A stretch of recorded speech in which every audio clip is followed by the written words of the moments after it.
RJ Balaji absolute cinema செம்ம பீக்கு. நேரத்துக்கு அழுதுட்டு இருந்தீங்க, இன்றைக்கும் அழுதுட்ருக்கீங்க. ஆனால் சந்தோஷத்தில் அழுதுட்ருக்கீங்க. படம் வந்து வேறு மாதிரி தெரிச்சிருச்சு. இப்படி ஒரு ஸ்க்ரீன் ப்ளே வந்து எப்படி நீங்கள் யோசிச்சிங்கன்னே தெரில. அந்த மாதிரி ஒரு ஸ்க்ரீன் ப்ளே, அந்த மாதிரி ஒரு விஷன், செம்ம கான்செப்ட்டு. இந்த மாதிரி வந்து யாரும் யோசிச்சிருக்க மாட்டாங்க. நான் வந்து சிஜிஐ ஒர்க்கெலாம் பிரிச்சுட்டாங்க. சிஜிஐ ஒர்க்கெலாம் அந்த டிரான்ஸ்ஃபர்மேஷன் போட்டாங்களே. சாயமங்கர் வந்து அந்த ஒருத்தர், அந்த மலையாள ஆக்டர் ஒருத்தர் இருக்கார்ல, அவர் வந்து அந்த வாங்க முடியல அந்த மிளகா ஆரைக்க போவார்.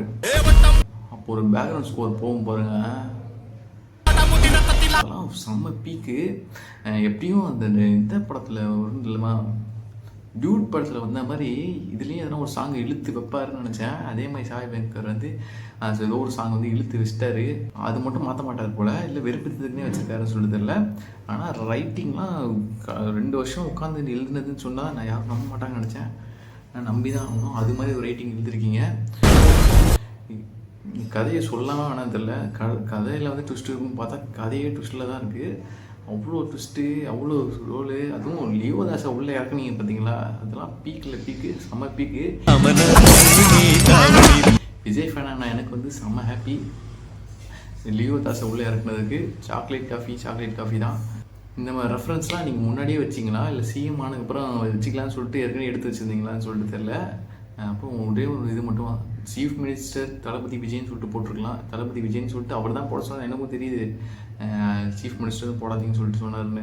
ஆனால் இருந்தாலும் நீங்கள் வந்து உங்களுக்கு தெரியாது சார், உங்களுக்கு தெரியாது, நாங்கள் பார்த்துக்குறோம் சொல்லிட்டு நீங்கள் வச்சுருக்கலாம். அது ஏன் வைக்கலன்னு சொல்லிட்டு தெரில. கதைக்கு வருவோம். கதை வந்து என்ன பயங்கரமான சோஷியல் ஜஸ்டிஸ் வந்து பேசுது. என்னென்னு பார்த்தீங்கன்னா, லாயர் வந்து அங்கே என்னென்ன ஊழல் நடக்குது, அங்கே இப்படிலாம் அந்த தப்பை வந்து மறைக்கிறாங்க. அந்த தப்பை வந்து எப்படி சூர்யா வந்து தட்டி கேட்குறாரு ஒரு காடா அப்படின்னு சொல்லிட்டு தான் அந்த படம் வந்து சொல்லுது.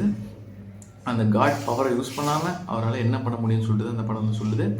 அந்த பவர் அப்படி காடே ஒருத்தர் பண்ண முடியல அப்படின்னு சொன்னால் அதை வந்து எப்படி திருப்பி அதை சால்வ் பண்ணுறாரு, திருப்பி அந்த இஷ்யூ வந்து என்ன மாதிரி ஆகுது, அவங்களை நம்பி வந்தவங்களை எப்படி அவர் காப்பாற்றுறாருன்னு சொல்லிட்டு தான் அந்த கதை. லாஸ்ட்டில் வந்து அந்த பொண்ணு இறந்த உடனே உங்கள் அப்பா வந்து ஒரு மாதிரி ஃபீல் பண்ணுவார். இந்த மாதிரி என் பொண்ணே போயிட்டா, என் தங்கத்தை வச்சு என்னடா பண்ணீங்க அப்படின்னு சொல்லிட்டு எல்லாரும் முழுத்து கேள்விப்படுறாங்க. தங்க தானே வேணும், உனக்கு சேலரி தானே வேணும், வச்சுக்கூடான்னுவார். அப்புறம் சூர்யா சார்கிட்ட போயிட்டு ஒரு மாதிரி இது மாதிரி எல்லாருக்கிட்டையும் காசு கொடுத்துட்டேன், என் பொண்ணே போயிட்டா அப்படின்னு சொல்லிட்டு ஃபீல் பண்ணி அழுதுட்டுருப்பார். இப்போ எனக்கு ஜிபே கூட பண்ண தெரியாதுன்னு சொல்லிட்டு ஒரு சொல்லுவார் பாருங்க. அங்கெல்லாம் அவர் வந்து நடிக்கிறாரான்னே தெரில, வாழ்ந்துட்டார். அவர் சொல்லும் போது எனக்கு வந்து திக்குது. அந்தளவுக்கு அந்த சீன் வந்து செம சென்டிமெண்ட்டாக ஒர்க்காக இருந்துச்சு. சென்டிமெண்ட் ரைட்டிங்லாம் பீக்கில் இருக்குது. இந்த படம் அவர் ஆக்டிங் லெவலில் எடுத்துகிட்டு போனாரா, இல்லை நீங்கள் ஸ்கிரிப்ட் லெவலில் அப்படி எடுத்துகிட்டு போயிட்டீங்கன்னு சொல்லி தெரில. ஆனால் பீக் லெவலில் வந்து சென்டிமெண்ட்டாக இருக்கட்டும், ஹைப்பாக இருக்கட்டும், எதுவாக எல்லாமே செம்ம. சாயமங்கர் வந்து பேக்ரவுண்ட் ஸ்கோர்லாம் தெரிச்சிட்டார் எல்லாத்துலேயுமே. இதில் ஒரே ஒரு பிரச்சனை தான் என்னன்னு பார்த்தீங்கன்னா, ஆர்ஜே பாலாஜி உங்கள் ஆக்டிங். ஏன் வந்து இதில் வெறுப்பேற்றுற மாதிரி நடிச்சிருக்கீங்களா? அந்த ஸ்டார்டிங்கில் வந்து சூர்யாவை பார்த்தா ஐயோ பயமாக இருக்குன்றீங்களா, அதெல்லாம் வந்து நீங்கள் வெறுப்பேற்றுறதுக்காக பண்ணீங்களா, இல்லை நிஜமாவே அப்படி தான் ஆக்ட் பண்ணிங்களான்னு தெரில. ஏன்னா உங்களுக்கு ஃபுல் பொட்டன்ஷியல் இருக்குன்னு தெரியும் ஆக்ட் பண்ணுறதுக்கு. அப்புறம் எதுக்கு இப்படி வந்து ஆக்ட் பண்ணிருக்கீங்கன்னு சொல்லிட்டு தெரில. ட்ரெய்லர் கட்டெல்லாம் பார்த்துட்டு போட்டு வெளுக்க போகிறாங்க போல். ட்ரெய்லர்லேயே வந்து இவ்வளோ மொக்கையாக எடுத்து வச்சுருக்காங்களே சொல்லிட்டு நினச்சேன். ஏன்னா டீசர் அந்தளவுக்கு செம்மையாக இருந்துச்சு. டீசர் வந்து பார்க்கும்போது செம்மையாக இருக்கியா டீசர், கருப்பு டீசர் அப்படின்னு சொல்லிட்டு தோணுச்சு. ட்ரெய்லர் பார்த்தா அப்படியே ஆப்போசிட்டு, என்னடா கட் பண்ணி வச்சுருக்காங்க, படம் கேவலமாக இருக்குன்னு சொல்லி தோணுச்சு. ஆனால் படத்தில் போய் பார்த்தா அங்கே வந்து குறைச்சிட்டு இங்கே ஏற்றுனீங்க பாருங்கள், ஒரு ஏற்று. திருப்பி போய் பார்ப்பேன், இதுக்குன்னே பார்ப்பேன். இந்த ஃபர்ஸ்ட் ஷோ பார்த்தாலும் பரவாயில்ல, திருப்பி வந்து இந்த படத்தை பார்ப்பேன். அந்தளவுக்கு பீக்கில் இருக்குது படம். நாங்கள் போன ஒரு ஸ்க்ரீனில் வந்து இப்போ ஒரு இஷ்யூ பற்றி பேசுவோம். என்னன்னா, பிவிஆர் பிஎக்ஸ்எல் ஆடி 1 ஸ்க்ரீனில் வந்து என்ன நடந்துட்டுருக்குன்னே தெரில. 940 ஷோவுக்கு போனால் சவுண்டு ஃபஸ்ட் ஹாஃப் ஃபுல்லாக வந்து ஃப்ளாட் லைன் சவுண்டு, பேஸும் இல்லை, ஒன்றும் இல்லை. ஏதோ ஸ்க்ரீனில் ஃப்ரண்டில் இருக்க 2 ஸ்பீக்கர் மட்டும் தான் ஓடிட்டு இருந்துச்சு போல். தேட்டரில் ஏதோ டிவி பார்த்த மாதிரி இருந்துச்சு. இன்டர்வல் பிளாக்லாம் வந்து அந்த பீக்காக போயிட்டுருக்கு, ஒன்றுமே ஃபீல் பண்ண முடியல. ஏன்னா சவுண்ட் சுத்தமாக இல்லை, சவுண்டே இல்லை. கங்குவாக்கு எப்படி வச்சிங்க? கங்கு சூர்யா சார் உங்களை தான் கேட்குறேன். கங்குவாக்கு எப்படி சவுண்டை ஏற்றி காதெல்லாம் வந்து பழுக்க வந்து கேட்க வச்சிங்கல்ல, அது மாதிரி அதில் போட்ட 100 பாயிண்ட்டை இதில் 2 பாயிண்ட் தூக்கி போட்டிருக்கலாம்ல. சுத்தமாக சவுண்டு கேட்கல, பேஸ் இல்லை, எதுவுமே இல்லை, கேலிப்ரேஷனே பண்ணல. அப்புறம் இன்டர்வலில் போயிட்டு எல்லாம் முடிச்சுட்டு வந்து சண்டை போட்டாங்க போய் மேனேஜர்கிட்ட. அந்த கிளிப்பெல்லாம் போடுறேன் பாருங்கள். போய் மேனேஜர்கிட்ட இது மாதிரி சண்டை போட்டுருந்தாங்க, இந்த சவுண்டே இல்லைன்னு சொல்லி சண்டை போட்டுருந்தாங்க. அப்புறம் வந்து நான் பார்க்குறேன் சார் சொல்லியிருந்தாங்க. ரீஃபண்ட் எல்லாரும் ரீஃபண்டே கேட்க ஆரம்பிச்சிட்டாங்க. என்ன படம் ஓட்டுருக்கீங்க, சவுண்டே கேட்கல, ஒன்றும் கேட்கல, படம் பார்த்தே மாதிரி இல்லை அப்படின்னு சொல்லி சண்டை போட ஆரம்பிச்சிட்டாங்க. அப்புறம் வந்து இல்லை சார் ரீஃபண்ட் கொடுக்க முடியாது, நாங்கள் வேணால் இன்டர்வல் சீனை வந்து திருப்பி போடுறோம்னு சொல்லிட்டு 1/2 hour சீனை திருப்பி வந்து போட்டாங்க. திருப்பி நாங்கள் பார்த்த சீனே 1/2 hour பார்த்தோம். ஆனால் பீக்காக செமையாக தான் இருந்துச்சு.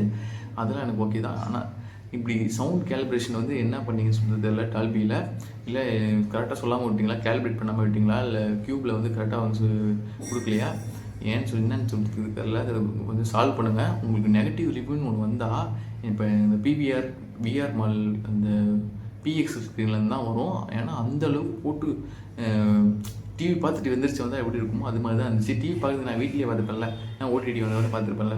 நான் போனது சாயை இருக்காது அந்த பேக்ரவுண்ட் ஸ்கோருக்காக தான். ஏன்னா அந்த அந்த அந்த ஒரு பீக் லைன் வரும் தெரியுமா, அதை போடுற பாருங்க.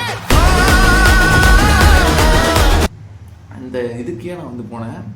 ஆனால் அங்கே போய் பார்த்தா சுத்தமாக பேசல. செகண்ட் ஹாஃபும் வந்து ஒரு சாங்கில் தான் எனக்கு அந்த பேஸே ஃபீல் ஆச்சு. அதுக்கப்புறம் ஃபீல் ஆகலை. அதுமாதிரி அந்த ஃபுல்லாக எதுவுமே இல்லை. இதுமாதிரி கேல்குலேஷன் கரெக்டாக பண்ணுங்கள். ஒரு தட்டிலையும் செக் பண்ணுங்கள். பிவிஆரில் எப்படி இருந்தால் மற்ற தட்டில் எப்படி செக் பண்ணியிருப்பீங்கன்னு சொல்லிட்டு தெரில. ஒரு தட்டாக போய் செக் பண்ணுங்கள். திருப்பியும் ஒரு ஷோ பார்க்குறேன், அது கரெக்டாக இருக்கா இல்லையான்னு சொல்லிட்டு நான் வந்து திருப்பி சொல்கிறேன். படத்தை எல்லாம் மிஸ் பண்ணுறாதீங்க, கண்டிப்பாக போய் பாருங்கள். பார்க்க வேண்டிய படம் தான். இதில் சோஷியல் ஜஸ்டிஸ்லாம் பேசியிருக்காங்க. அதை வந்து எந்தளவுக்கு பிக்காக காட்ட முடியுமோ காட்டியிருக்காங்க. இது மாதிரி நீங்கள் ஒரு விஷுவல்ஸ் வந்து பார்த்துருக்க மாட்டீங்க. ஸ்ட்ரேஞ்சர் திங்ஸ்லாம் வந்துச்சு நிறைய அந்த படத்தில் வந்து எடுத்து பார்த்தா அந்தந்த சீன் மாதிரி தோணும். ஆனால் அப்படிலாம் யோசிக்காதீங்க. அந்த படத்தை ஃபுல்லாக பாருங்கள், உங்களுக்கு வந்து கண்டிப்பாக பிடிக்கும். சூர்யா சார் ஏகப்பட்ட கேரக்டரில் வருவார். தளபதி விஜய் அவர்கள் வருவார், போய் பாருங்கள். அது தளபதி விஜய் எப்படி வருவார்லாம் நான் சொல்ல. அதனால் ஃபுல்லாகவே பார்த்துட்டு அப்புறம் என்ன தண்டிக்கூடாது, என்ன தளபதி விஜய் வரலன்னு சொல்லிட்டு வருவார். ஆனால் எப்படி வருவார்னு சொல்லிட்டு தெரியாது, சில ஷாட் தான் இருக்கும். அதனால் நம்ம அன்பான ஃபேன்ஸ்க்காக போய் என்ஜாய் பண்ணுங்கள். இது நிறைய தளபதி ரெஃபரன்ஸ் வச்சுருந்தாங்க. சூர்யா சார் ஃப்ரெண்டால் வச்சாரா, டேரக்டர் வச்ச வேலையா, யார் வச்ச வேலையா, ஒரு ப்ரொடக்ஷனில் வச்ச வேலையான்னு தெரியல. ஏகப்பட்ட விஜய் சார் சீன்ஸ் இருந்துச்சு, சவுண்டு இருந்துச்சு. அதுவும் அந்த எந்த படத்தில் 400 ஓடியில் வந்து ஆர்ஜே பாலாஜி வந்து சூர்யாவை கலைப்பார். அஞ்சான் படத்துக்கு 5 டிக்கெட் இருக்க வரியா அப்படின்னு சொல்லிட்டு. இப்போ சூர்யா சார் வந்து இதில் கலைக்கிற மூக்குத்திக்கு 3 டிக்கெட் இருக்கு வரியான்னு சொல்லிட்டு கலைப்பார். அந்த சீன்லாம் வந்து இவரோட படத்தையும் அந்த ரெஃபரன்ஸ் வச்சு அடிக்கிறதுனால இவருக்கு ஈஸியாக இருக்கு போல். பீக் தான். நேற்று அழுததுக்கு பார்த்தப்ப இன்றைக்கி சந்தோஷப்படுறதை பார்க்கும்போது ரொம்ப சந்தோஷமாக தான் இருக்குது. திருப்பியும் அடுத்தடுத்த படம் செம்மையாக எடுங்க. இந்த மாதிரி ரைட்டிங் வந்து கலக்குங்க. அதுவும் விஷுவலாக வந்து சிஜி ஒர்க்கில் வந்து செம்மையாக கலக்கிட்டீங்க. அடுத்த படத்தில் சந்திப்போம். ஷோ திருப்பியும் போவேன், இன்னொரு ஷோ போயிட்டு அந்த ஷோவில் வந்து சவுண்ட் எப்படி இருக்குன்னு சொல்லிட்டு ஷார்ட்ஸில் வந்து அப்டேட் பண்ணுறேன்.